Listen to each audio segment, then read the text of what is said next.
How about it? White Sox Orioles picks it up next year. I do find it interesting that White Sox Orioles has so much more juice for you than White Sox Astros ever could. But nevertheless, man, again, I'm not going to get over this though.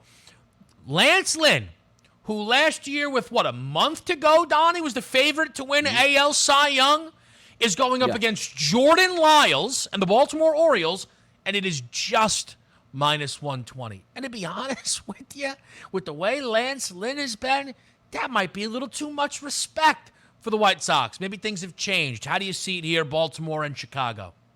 Yeah, I think I'm leaning towards those White Sox today because it's going to be a matchup against Lyles, the pitcher on the mound here for the Orioles, a 5.20 xFIP over the past 30 days. Now, look, what do we always look at the White Sox here?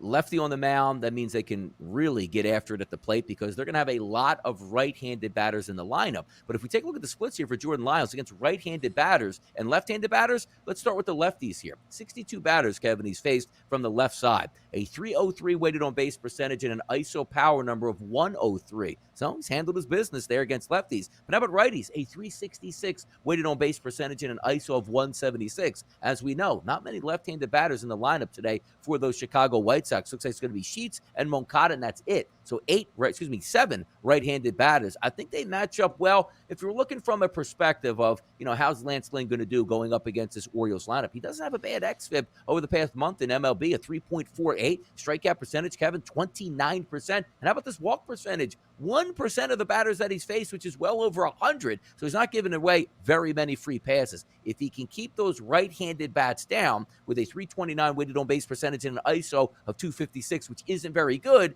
you sort of lean on those left-handed batters. And by the way, talking about left-handed batters, maybe Lance Lynn pitching to a little bit of his strength, you got Mullins, Rutschman, Santander, Vavra, Stowers, and Odor from the left-hand side. So a heavy left-handed lineup when really Lynn has actually struggled with right-handed batters. Interesting. And Lynn, just to the kind of overall point you mentioned the last 30 days here, that ERA over the month of August right now is a 304. And that's not dazzling Cy Young stuff, which is what he started off with for a lot of last season. But the prior 2 months, we're talking about a guy that was at a 6.42. I mean, he was a nightmare for the Chicago White Sox. If he's starting to turn the corner in the right direction, that is big for Chicago, who, while at the moment, I don't want to say it feels like they're out of it, but they're up against it. The way the AL Central has been, snap your fingers, fast forward to next Thursday, and I feel like the thing will look different because that's just the way it is gone.